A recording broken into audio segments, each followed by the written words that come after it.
Good morning, crypto peeps. It is I, Jerry V, aka the Crypto Oracle.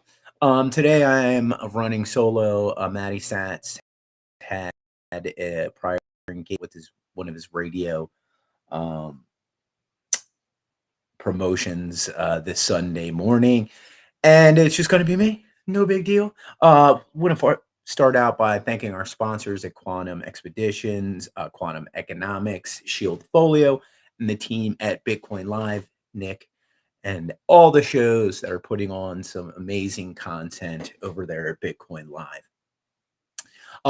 Don't forget, yeah, if you are interested in investing into Bitcoin mining, I've been saying this since 2019. I unfortunately lost a big chunk of Bitcoin to a cloud mining, Bitcoin mining operation. And it wasn't because they were doing anything shady. Well, I think they were, but it was in their terms and conditions that basically, if the cost to Bitcoin production ratio falls below a certain level, they don't have to pay you your Bitcoin after I'd already paid them X amount of money for X amount of hash rate. But this is a much safer way to get into Bitcoin if you can't afford ASIC miners and it's just way above your head. This is a great way to get into it. You can invest I think it's a little as I want to say several hundred up to 10,000. And the swag boxes for the Quantum Expedition investors have dropped. A lot of people have already received their swag. They got, depending on how much you invested, you could have got a hat, a hoodie, etc. And you also eventually will take part in, some of the slivers of Bitcoin that are mine, right? And that's where you really want to be. Let's also thank Shieldfolio. They have a discount code. If you do click on the Bitcoin Live link there and put in Bitcoin Live 20, you get a 20% discount on the Shieldfolio, and it's totally worth it. Basically, what Shieldfolio does is it keeps your seed phrases totally private unless you have the right materials to view them. So basically, you write them down in your little Shieldfolio, and then you need basically, I believe it's a UV light to read them. But if somebody just randomly picked it up, they couldn't read those seed phrases. And yeah, it's definitely, waterproof. It's definitely there's a couple of options you can go, right? There's the steel printed plates, right? Or there's Shieldfolio. Now, if you want to get into the steel, the washers or the plates, that's a lot of work. This is a little bit easier, a little bit more straightforward, and at the same time, it has the same desired effect. We're trying to protect those seed phrases from prying eyes. Well, that's it from our sponsors. Let's get into it today. So today's show, we are called Proof of Work. And although we mainly focus on the big boy and the granddaddy of all cryptocurrencies, which is Bitcoin, we do focus on other proof of work cryptos. And this week's is all about Bitcoin's complementary cousin, Litecoin. And there is a lot of love and hate out there for Litecoin. Of course, something went weird back there. But let's get into it. So a couple weeks ago, there was the Bitcoin conference, and at the same time, there was a Litecoin conference in Nashville. And I do have a clip from that, and it just a few points I wanted to point out. One is that, yes, Peter McCormack was at the Litecoin conference, and this is him asking, literally, my TV's just doing anything it wants today. Did you see that? Yeah. It just went, jumped literally from channels to channels, right? Went from I literally had it on Pluto's, like this weather channel, because I just like having the weather on the back. And then it literally jumped to the main, whatever it was, like I guess that's Vizio's main screen. And then it turned off the mute. So you just all saw that, right? And when people say, does JavaScript have problems? You just witnessed multiple JavaScript issues right there. Anyway, let's get back to what we were talking about. So Peter McCormack was at the Litecoin conference. He interviewed Charlie Lee at the very beginning. This was the question that was asked. So here you go. The other differences between the two, if you were going to pitch out to Bitcoiners who are a little bit skeptical, they're like, I'm not sure I want to use this, what would you say to them about Litecoin? I would say just try it, right? If you actually sent a Bitcoin transaction versus a Litecoin transaction, you'll see, you can really tell the difference. Like whenever I send Bitcoin, I'm always concerned about like how long I have to wait until the confirmation. And sometimes you run into like 30-minute blocks or 1-hour blocks and just waiting for a confirmation. Whereas with Litecoin, it's just so much faster. And yeah, if you just use it, you'll see the difference. By the way, I lost the other differences between the two. If you were going to pitch out to Bitcoiners who are a little bit skeptical, they're like, I'm not sure I want to use. Now, I thought the clip was a little bit longer, but it was not. But yeah, I mean, Charlie's statement there is valid, right? We've all gone through this experience. If you are a real Bitcoiner and you sent Bitcoin P2P or to an exchange or wherever, and you're waiting for it to show up in that other spot, that other wallet, that UTXO to show that bloop, it's there. There have been many times from all of us, right, where we've had a small anxiety attack because you're like, is the money there? Is the money coming? And this is true. I mean, let's be very clear. Charlie Lee's not lying. And even though it could only be like 30 minutes to an hour in some cases, that 30 minutes to an hour for some people is a long time. For many Gen Z and millennials, that's a long time. For Gen Xers, that's a wait.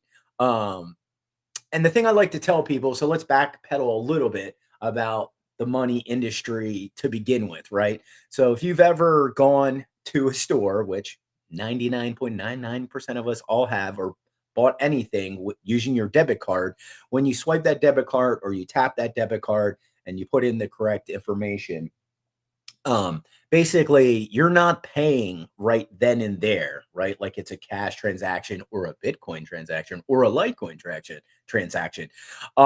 It is not settled until later that evenings, right? So I worked in retail for many, many years, as operations manager, assistant manager, GM, etc. And I tell people, so what happens is at the end of the night, as the manager on duty, what you have to do is you take, obviously you have to do all these reports, it's usually a handful of reports, depending on the day, payroll, etc. But closing procedure, you basically have to count all the money that came in through credit cards, debit card transactions, and then cash. And obviously cash is usually teeny bit. But after they're done and you tally up all the numbers and you send in all the reports, those batches, those credit card and debit card batches are then sent to the appropriate third parties, right? Amex, Visa, etc.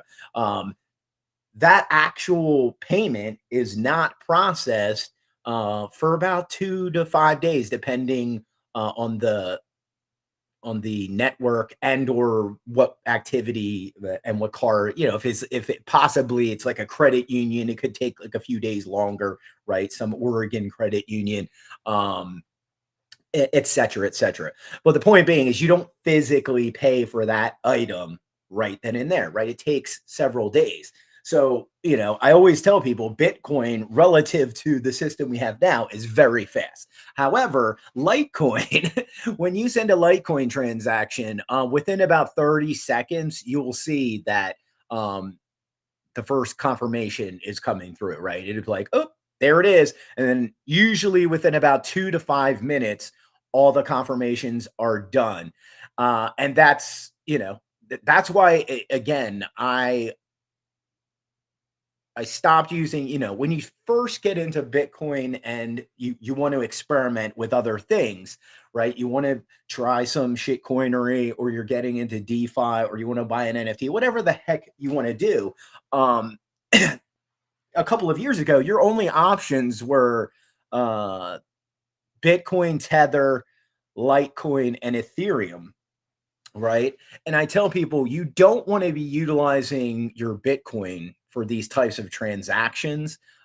It's, people always want to call it digital gold. I always tell people it's like digital oil because it has way more applications. But, with that being said, you don't want to be using your digital oil, right? You want to be saving your digital gold / oil / platinum / platinum, whatever you want to call it. You want to be saving that, for the rainy days, right? For the time when, it is officially the reserve currency of the world, which it's slowly becoming before our eyes. So after I had been in the space for a couple of years, I noticed that there was, other layer one cryptocurrencies that could possibly do what Bitcoin was doing, at the speed and at a much higher speed. And obviously, my first foray after Bitcoin, I always tell people, was my Litecoin experience, right? I'll tell you my my Litecoin story, which I share when people say, like, how did you get into this space? And I first played this video game to earn some Satoshis. I earned my first slivers in like 2016. I think it was like 0.001234 if I'm not mistaken, was the amount, which still sits in a blockchain.com wallet somewhere. And I always tell people, like, that's the same amount. It's been the same amount since I got it in, I think it was Christmas Eve, 2016 or 2017.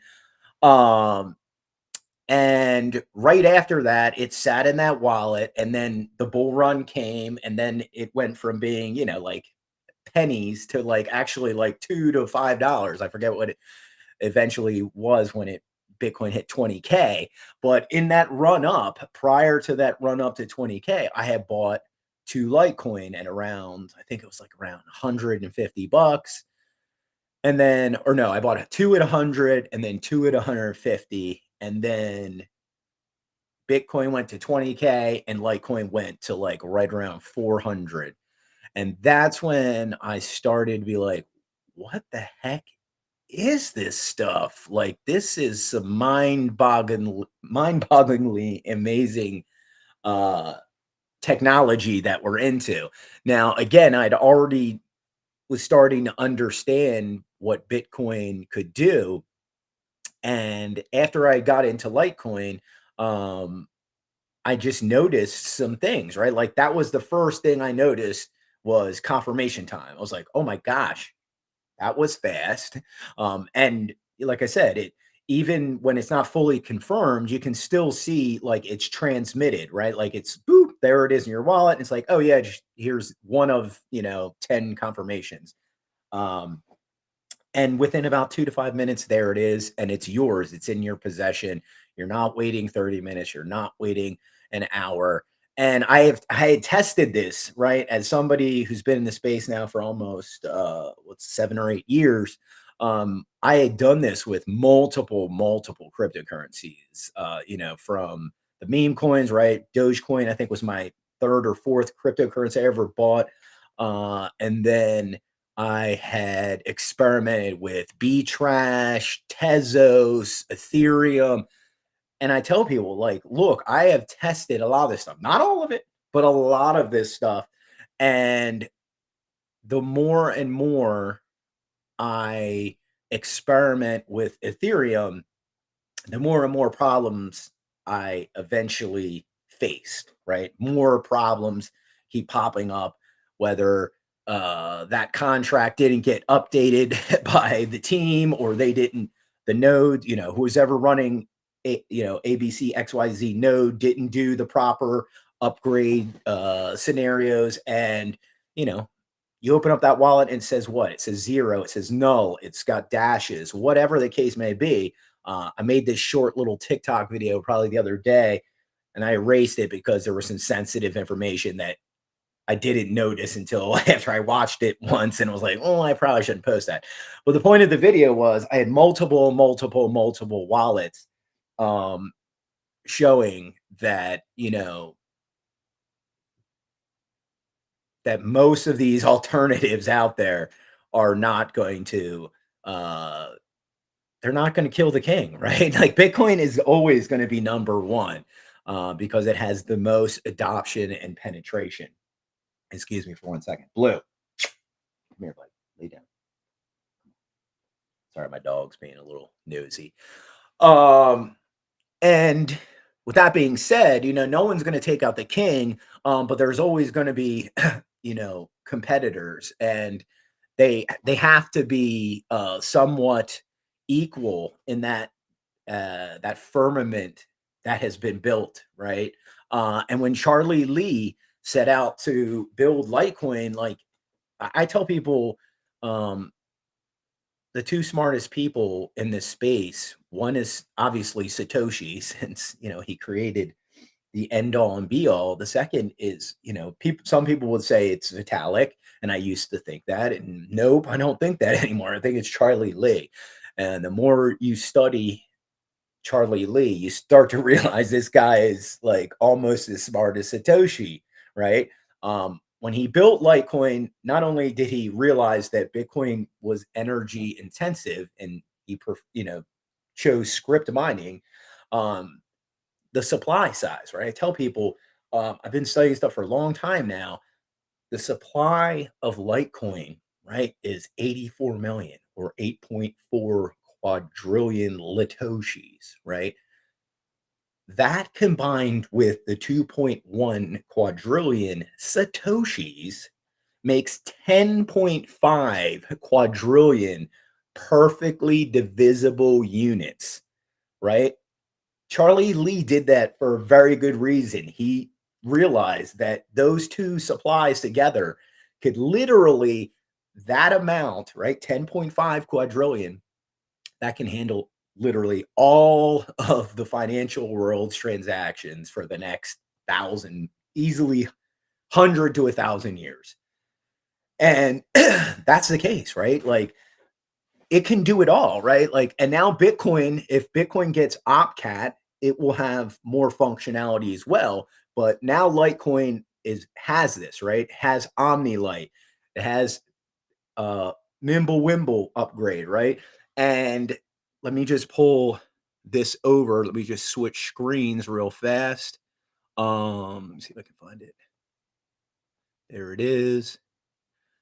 So just recently, Cake Wallet, and I believe the Light Wallet as well, they are adding the MWeb features as native features to their wallets, right? So it will be very easy to do. And just this week, more and more and more Litecoin are coming into the MWeb. And what does that allow us to do? It allows us to take Litecoin transactions and make them totally private. And this is groundbreaking stuff, people, right? Like Bitcoin's awesome, but would you want to use Bitcoin for like payroll for your company? Probably not, because you'd have everyone in everyone's business, throwing their address into the block explorer. And, even though most people won't do that, there's always people that will do that, right? And this allows us to use a native L1 currency for payroll, right? You could build on top of MWeb, right? We could build on OmniLite basically a privacy payroll platform, right? This is very possible on Litecoin. This is not possible on pretty much everything else. And this is what, at first, when I started to study cryptocurrencies, from the beginning, you have to realize that, Bitcoin isn't a one-trick pony, but at the same time, I tell people you should be happy it's slow, right? Because you want everything to kind of be slowed down when it comes to your savings. But when it comes to your checking, you want your checking to be fast, yo, right? You don't care if your savings account is a clunky old tank, right? But you do want your checking account to be liquid fast, lightning fast. And I know, like I've said many times, if the Lightning Network does get built out with OpCat and we do have verifiable Lightning transactions, that makes Lightning awesome. But right now, Litecoin can do this no problems, right? And OmniLite allows us to do exactly what they're doing on Ethereum, right? You can build smart contracts out, right? And we can do exactly the same stuff they're doing there, but on proof of work, right? And that's the difference, right? Because eventually, anybody that starts to dip their toes into the Bitcoin pool, you eventually come to the conclusion that proof of work is superior to proof of stake, right? I've said this in my private Telegram podcast for many, many moons, right? Um, it doesn't matter if it is a secure layer. It doesn't matter if it's proof of stake.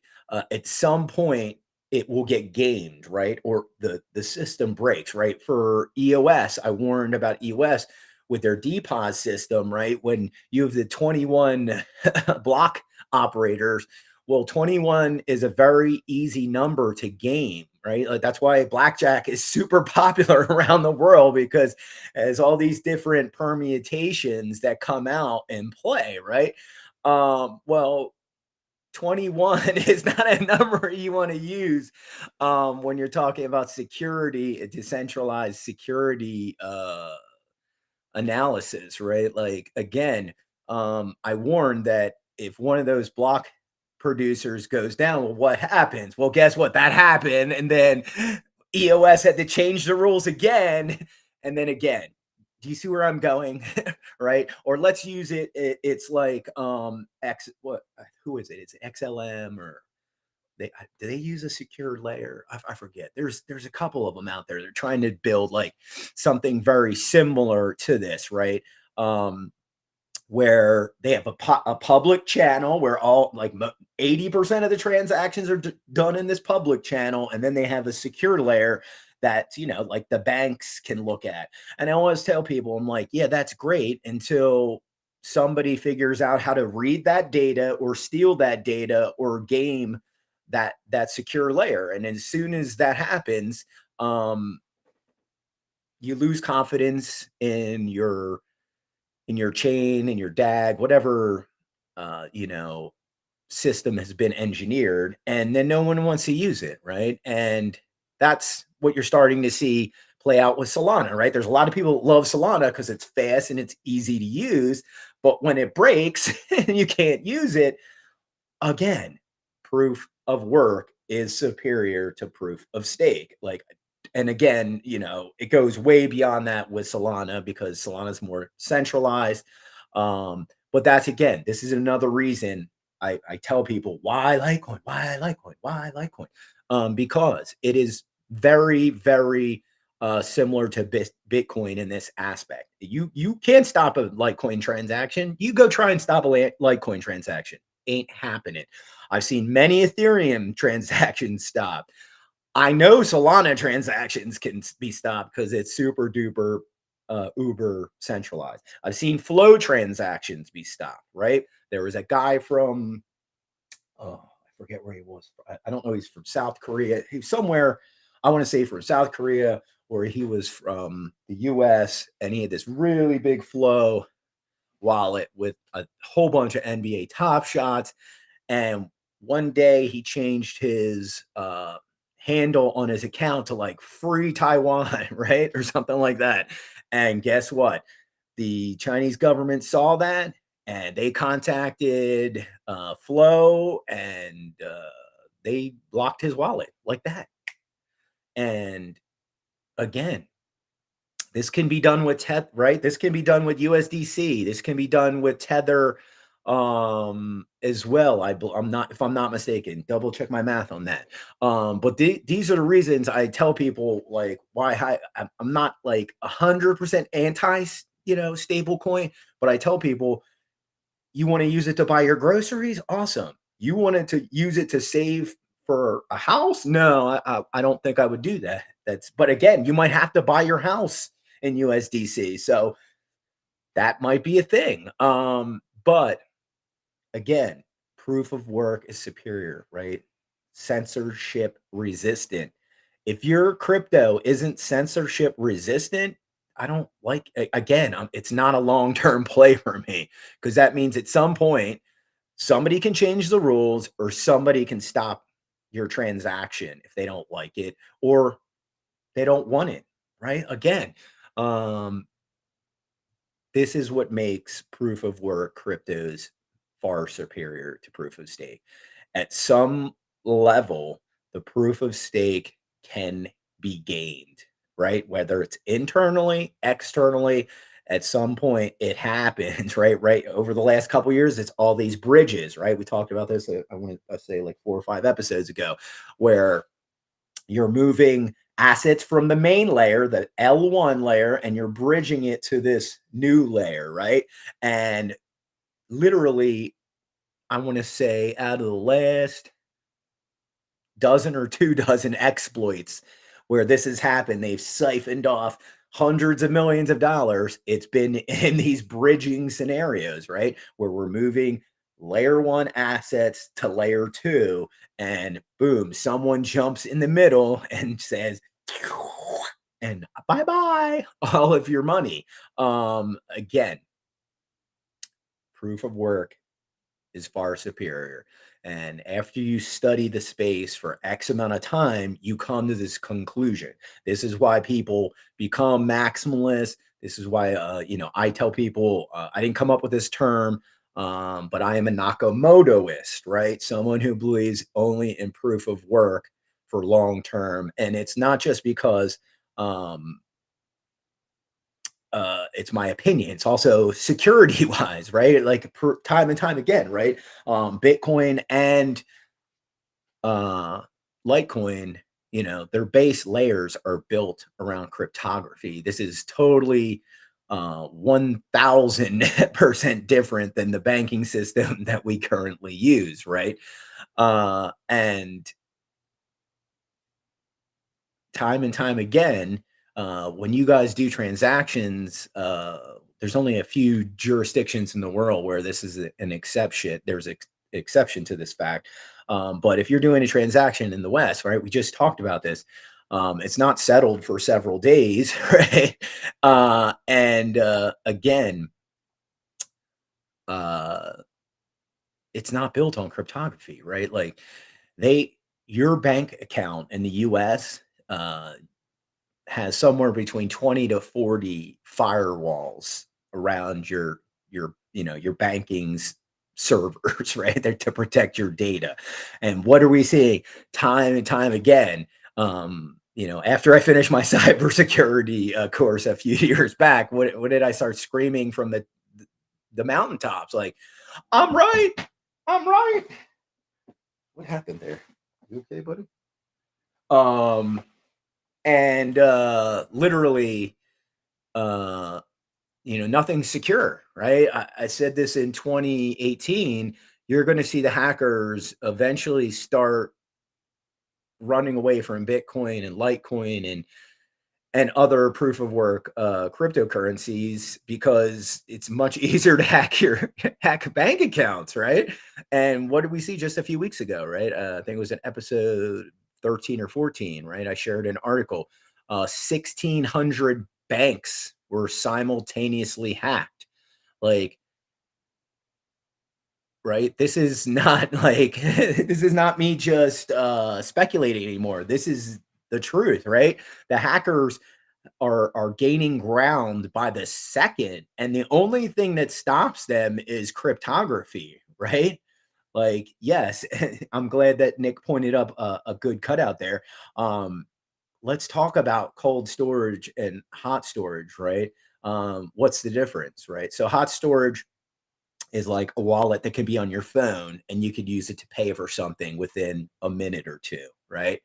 Cold storage is usually some type of dongle or device, allows you to sign the transaction, but it basically takes that UTXO, let's say it's 1 Bitcoin, and it takes that UTXO, puts that UTXO on the chain, and you sign for it. And now at that spot on the chain, it is secure. And then you disconnect that dongle, ledger, whatever may be, and now it's offline. So it can't be accessed unless you go through the security protocols of that signing device.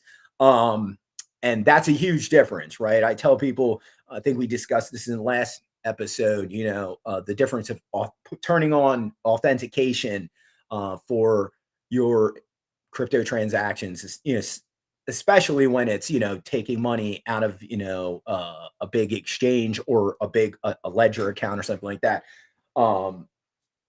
It's the same kind of level, right? Like, my friend, like I think I told this story I think last episode, somehow somebody got information from like a Telegram chat and got into her Binance account.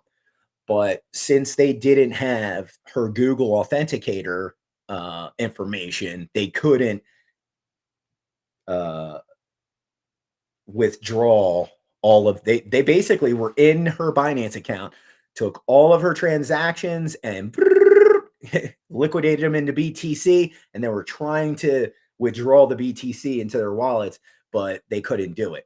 And just having that two-factor authentication stopped them. And that's the same thing with, taking your BTC off of Coinbase, off of Cash App, right? I always tell people, when should I get my own wallet? Well, the first time you open your Cash App or Coinbase or wherever you're buying your Bitcoin or your Litecoin, and you get like a heart palpitation or you get a bead of sweat go down your face, then it's time to start, removing your Bitcoin and Litecoin off of the exchange, right? For some people, it's a couple $100. For some people, it's a couple thousand. For, people that, have a higher net worth, maybe it's like 10K.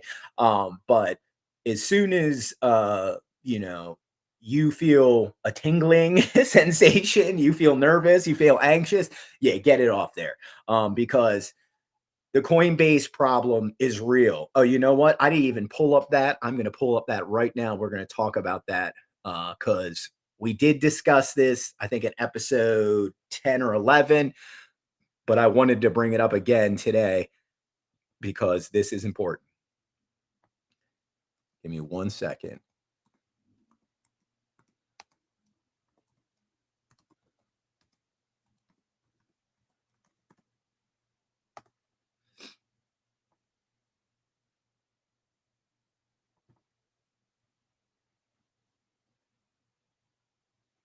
Okay, got it. So, just like we were saying, right? So, let's say you open up your Cash App, there's $400 in there, right? That's a good time, right? 400, 500, somewhere in there to get your own wallet, right? Get your own cold storage, whether it's a Ledger, Ballet, Trezor. I prefer Ballet because they're non-electronic. Do your own research. Some people don't like them. That's me. That's what I like. And I tell people, if you're not good with crypto, it's super duper easy, straightforward. You scan the QR code, it downloads the application on your phone. Boom, you're done. That's it. It's that easy. But let's get back to what I was stating earlier is the Coinbase problem, right? Now, Coinbase is showing they hold 841,000 Bitcoin. Now, this is a misleading number because now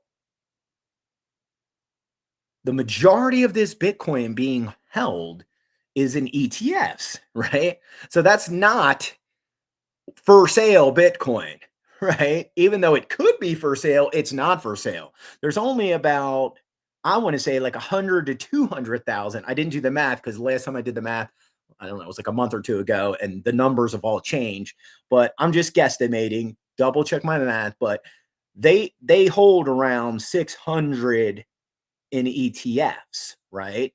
There's 200 that are for sale, right? Let's be very clear. This is a very misleading metric. And I CoinGlass, I'm calling you out again for this. This is very misleading because Coinbase does not hold almost 1 million Bitcoin. They hold about 200,000 for sale. The rest of those are in custody for their ETFs, right? Let me repeat that. The majority of these Bitcoin are in custody for IBIT and Van Eck and all the other 9 that basically Coinbase does the holding for them. But that doesn't make those Bitcoin Coinbase's Bitcoin for sale, right? I'm just making sure everyone understands that delineation, right? There's a huge effing difference there, right? One is we have this Bitcoin for sale. The other is, oh, we have this Bitcoin, but it's stowed away in cold storage for our clients. Like, right? Those are 2 different things. This is for sale. This shit not for sale. And again, like we kind of discussed it, I think the last episode was the Coinbase problem. This is a centralization issue, right? Even though what I'm saying is, semantics, they still do hold that amount, right? Even though, like I said, 600 some thousand are not up for grabs, they still control the lion's share of that Bitcoin. And that's not good, right? Like I was stating, this is why you got to start taking control of your Bitcoin, of your Litecoin, whatever it is you're hodling, you want to take control. And why, like I said, why it's important to stick to these proof of work coins is I have tons of Ethereum wallets, right? Where I can't touch the funds anymore, or the funds were a couple $100. Now they're $2. Now they're pennies. Now they're worth 0, right? Or I can't touch the funds, like I stated earlier, because the people that ran the contract didn't do ABC XYZ upgrades in the last 2 years to keep up with, Ethereum, all the Ethereum, the London upgrade, the Dengoon, and this and the blah, blah, blah. Yeah. And again, getting back to Litecoin, right? You don't want your L1 to be super duper complicated out of the gate. And Charlie Lee knew that. And then he started to build things on top of it. The other big story I did want to share is that, Charlie Lee believes so much in his project. Yeah, I have another one pulled up. If you could pull that up for me, Nick. I think I did just share it.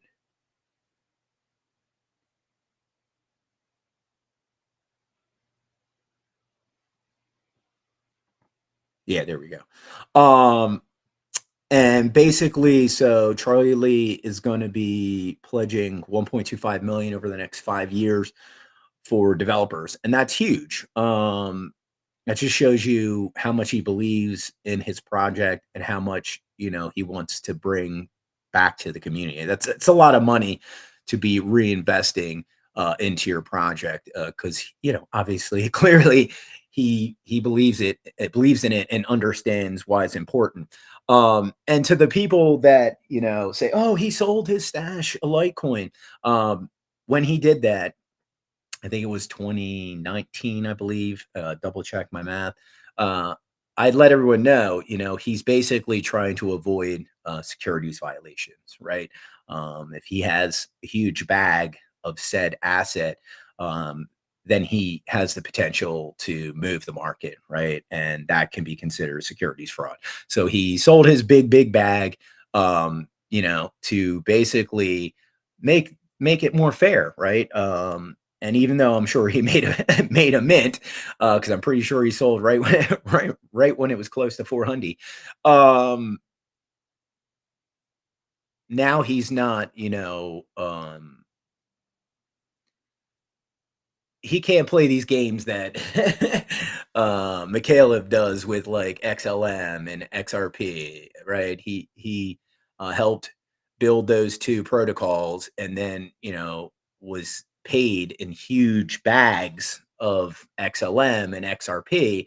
And then people don't realize anytime they go up 20%, you'll see that within about usually 7 to 10 days, you'll see it come back down off its high horse, and that's usually because uh,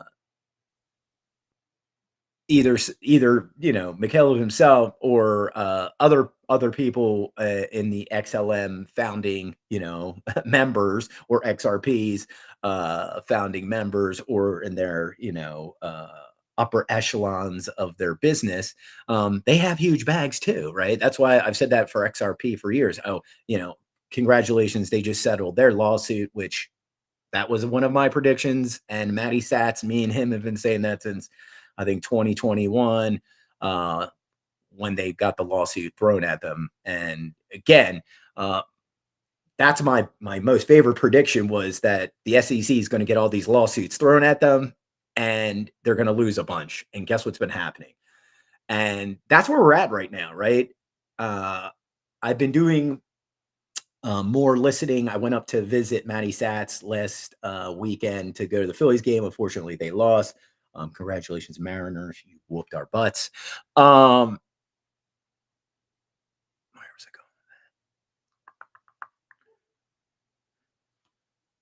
going? I just lost my train of thought. But yeah, so I went up there. Oh yeah.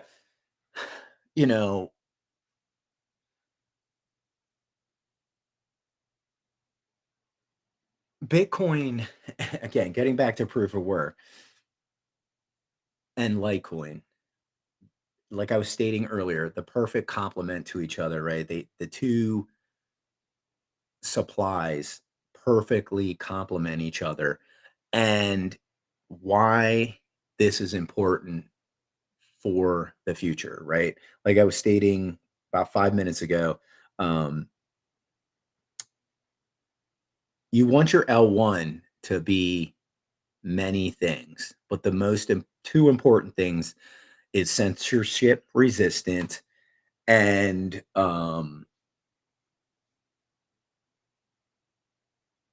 uptime, right? Those are the two most important things I tell people, like literally. And those are the two that have the best, right? Bitcoin's only been down like less than 2%, less than 1% of its total lifetime. I want to say it's probably less than 1%. Litecoin's never been down, right? So again, why I have strayed away from Ethereum is because it is not censorship resistant. Um, has it gone down a couple of times? But the other, cryptos that are out there, um, like Solana, they have these centralization issues, and they are totally can be censored, and they break all the time. Just got a question: will there be an LTC spot ETF? Yes, that's coming. I think the three on deck. Technically, Solana just got one the other day. I think it was Brazil just passed the first Solana ETF. So technically, that's already on the board. It's just not US. In the US, I think it's going to be LTC and XRP. So we have Bitcoin, Ethereum. And like I said, the Ethereum, obviously, they have to do the Ethereum one. Thank you for the article, Nick. Because they're making a market for USDC and USDT, right? To make those markets, you have to legitimize the underlying asset. You can't have it be um,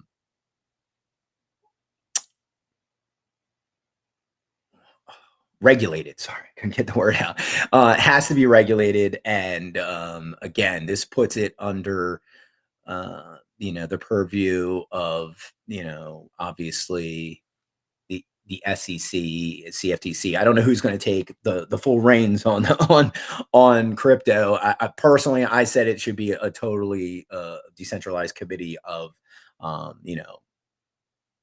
crypto businesses and experts out there. I think that's the smarter move, but that's just me. But yeah, there's going to be an LTC spot ETF coming, XRP as well. Like again, that's why you see XRP's lawsuit getting dropped, because the banks, So here's the thing, right? Bitcoin is a store of value. Litecoin is a store of value slash on-demand liquidity, right? And then if you could look at XRP, XRP is ODL. And that's its only great utility. It's not really a store of value. But the good part is, the banks that have tested it, right? They realize, yeah, we don't see us, holding tons of value in it. But if I want to send $1 million in like a couple nanoseconds, it's a great tool for that, right? So the case got dropped, there's not dropped, settled for, it was 125 million. Oh yeah, there it is right on the screen. Thank you, Nick. 125 million lawsuit, which for Ripple is not a lot of money, right? Let's just be clear. They have billions and billions and billions of dollars in capital. So that's a little slap on the hand for them. And Garlinghouse is happy. If you didn't see, there was articles about 2 days prior to this saying that JPMorgan is going to be allowing people to start making mortgage payments in XRP. So that's the thing I started to tell people who are XRP naughts or XRP army people to look for if you really want to see XRP to go up, right? You have to see people hodl it. And most people don't hodl XRP because it's just used for quick payments, right? Like I said, you want to send 10K to somebody in a third world country and they need, it's a business partner or something like that. Boom, it's there. But then what are they going to do? They're going to convert it right back into that local currency. They're not hodling it. That's the problem. So like I said, now that you see, there it is, JPMorgan to accept XRP for credit card and mortgage payments. Right on the ball today, Nick. Love you.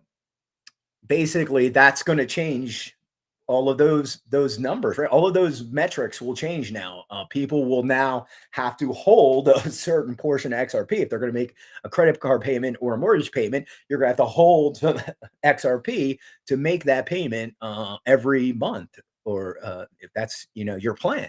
So that's going to change everything.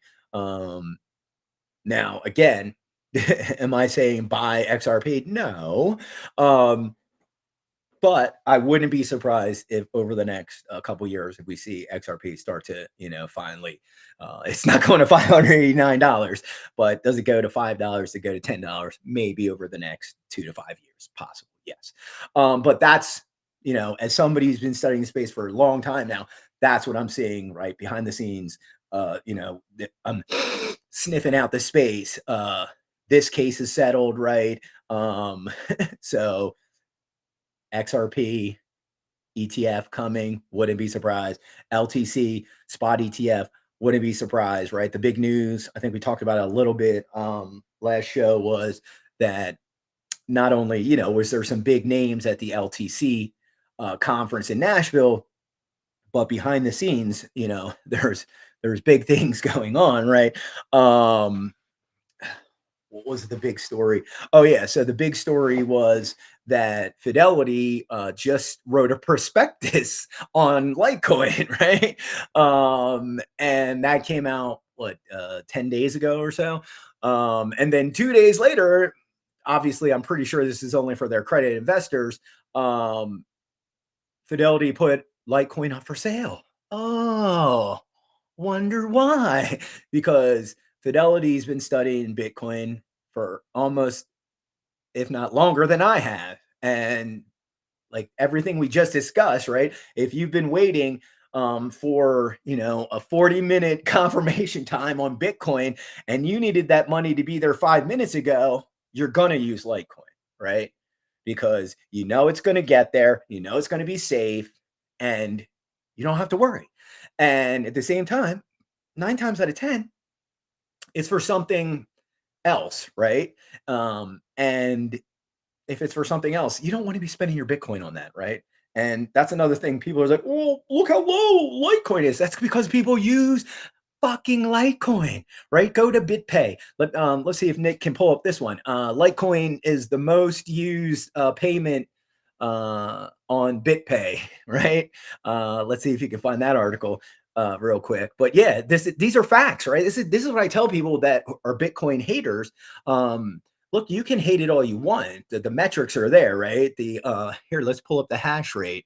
I haven't looked at the Litecoin hash rate in some time, but let me pull it up. Give me a sec. Mining.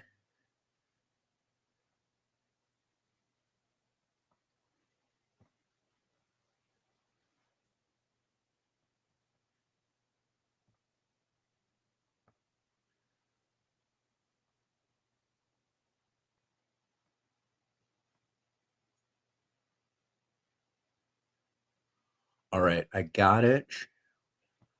Boom.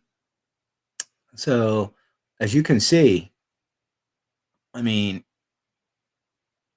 Litecoin's hash rate right now sitting at 1 petahash, and this is its all-time hash rate chart, right? This is I want to say the last time it hit around $400 was right here, right? Look where its hash rate is here. So people are using it, right? People are using Litecoin. The people are mining Litecoin, right? That's another reason that proof of work is so essential to a cryptocurrency's model, right? It that is the base layer of incentivization, right? That keeps the network going, right? There's people that go, "Oh, I'm going to earn some Bitcoin. Oh, I'm going to earn some Litecoin for maintaining the network." Yes, you are. Oh, I'll keep doing that, right? Um, Proof of stake, right? Like, let's just use even though it's a decent crypto, I still have a couple somewhere. Let's just use Dash and as an example, right? If you want to be a master, I think it's called a master node for Dash, right? You have to have, I think it's like 10,000 Dash, right? Then buy their node, and then you got to lock that Dash into that node, right? So again, how's that fair to somebody that doesn't have, what is that, like 30K right now or even more? Or let's just say when Dash was a couple $100, you know how much that would be? Holy moly. So again, proof of work is much more egalitarian overall, right? It's much more equal. And no, even though there's people saying, "Oh, well, Bitcoin's so expensive, I missed the boat." No, you didn't miss the boat. You didn't miss the boat. You have to get over the fact that your brain has been brainwashed into dollars, right? One Bitcoin is still one Bitcoin. It's just worth $60,000, 61 and some change, whatever. Um, you should still be buying it, right? Every day, every week, or every other week, or every paycheck, you should be taking 20, 50, whatever you feel comfortable with, Bitcoin, right? Cash App, $50 every week, $50, $50, $50, $50. And then, like I said, boom, you get into, there it is. Thank you, sir. You get to a couple $100 on your Cash App, you take that Bitcoin, you put it in your cold storage. But here it is. Litecoin surges ahead, dominating BitPay with record-breaking usage and unbeatable transaction fees. And that's the other part, right? That we didn't discuss, right? When Bitcoin makes its big move, which is coming, right? Any day now. Like, it could be tomorrow, it could be next month, but it's in the next, in my opinion, the next 10 weeks. It's happening. It can't be stopped at this point. There's just too much demand for the base layer asset of Bitcoin. But when that move happens, right? whether it's 100K, 200, 300, let's say it's 220,000, right? Let's just throw a number out there. 220,000. How much do you think the median Bitcoin transaction fee is going to be when Bitcoin's plus 200K? You think it's going to be $2? No. You think it's going to be $10? No. You think it's going to be $20? Probably $20 to $60. That's just me guessing. But that's where I think it's going to be. Do you know how much a Litecoin transaction is going to be when Bitcoin hits 100K? Fractions of a penny, right? Until Litecoin gets somewhere in the thousands of dollars per unit, the fees will remain fractions of a penny. And even when it gets into the thousands, which it will do, Litecoin's fees will stay super low. That's just how it is. And that's another favorite feature of mine. I remember, I think I did a transaction like maybe it was like last year, a Litecoin transaction, and it was like 0.08 of a penny. Right? It wasn't even a penny. It was like 0.008. Right? And to me, or is that, wait, tens, thousands? Yeah. But anyway, it was 0.008, right? That's nothing when it comes to the grand scheme of things. And again, look at Litecoin's hash rate. There are people that are mining it. We see the metrics from BitPay.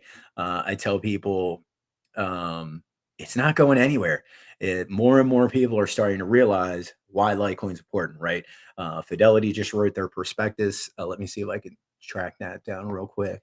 Fidelity Litecoin paper.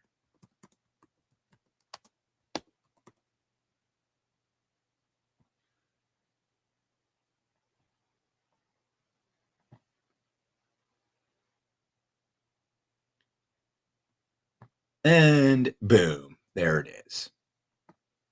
So now you've got one of the big boys saying, what is Litecoin, right? And this is when you should start paying attention. Is this cryptocurrency a faster Bitcoin? Yes. Yes, it is. Will it ever take out the king? No, I don't think it will. Will it be one of the top 5 cryptocurrencies for the next 100 years? Yes, it will be. So again, take that how you will. I can't believe I did do about an hour. Let's wrap it up right here. I want to thank all of our sponsors again: Quantum Expeditions, Quantum Economics, Shieldfolio, the team at Bitcoin Live. Nick, thank you so much for pulling up all those articles lickety split for me today. And yeah, and just try it, right? You heard Charlie Lee, right? Use it. I always tell people that's how you learn in this space. Use it. See if you like it. You might not, but again, if you're a big Bitcoiner, I tell people it is a great asset and a wonderful tool in the space. And again, I always tell people I thank Charlie Lee because he's a smart guy. And again, it's called Proof of Work. The show's called Proof of Work for a reason, y'all. Have a great one.